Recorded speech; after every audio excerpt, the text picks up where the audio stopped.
talk about some ways to ground yourself with different exercises.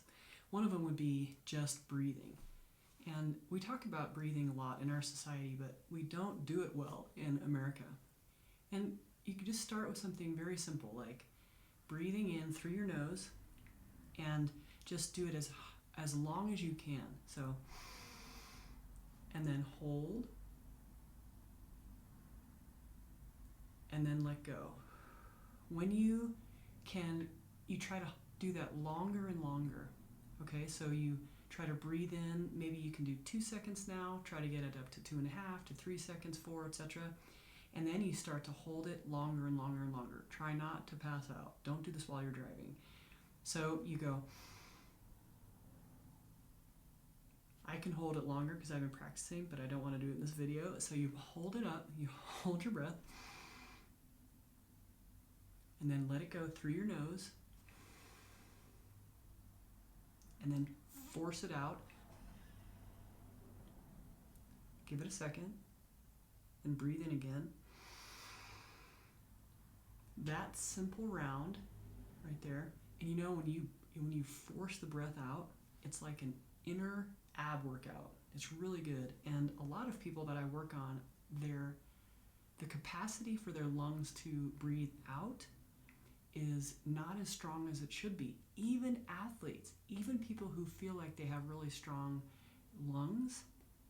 And so now working with some people who have cancer right now, realizing that they really need to work on that in the stages of feeling healthy and feeling strong. Work on it in those days. For us, anybody who's healthy, try to work on your exhalation.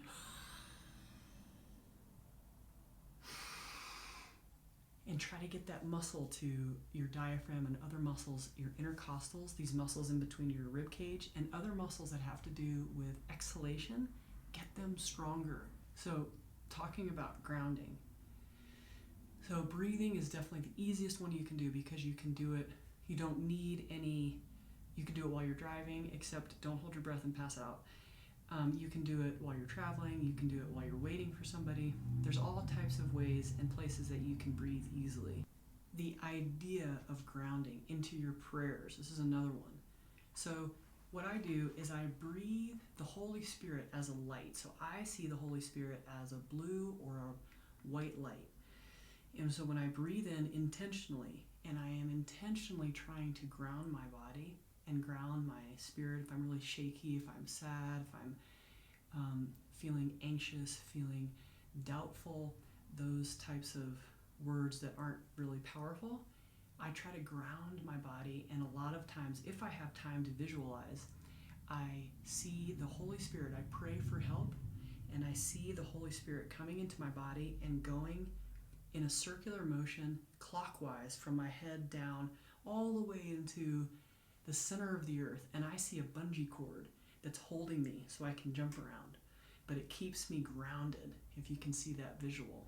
So I see again visually this light of the Holy Spirit coming in to help me and grounding my body all the way to the center of the earth. That's one way I do it.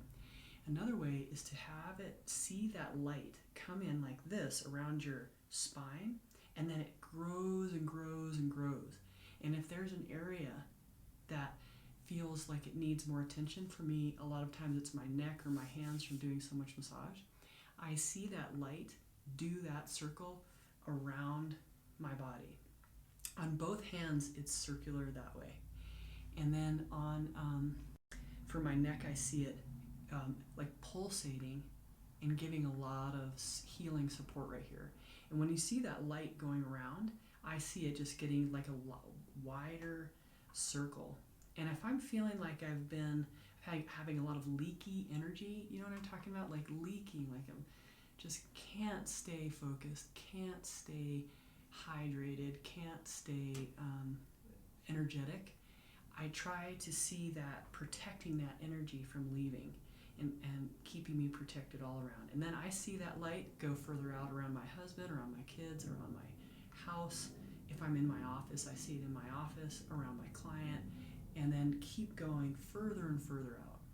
So that is a great way to protect you and ground you at the same time. I think a lot of times when you don't feel grounded, you also don't feel protected. So I often put those two together.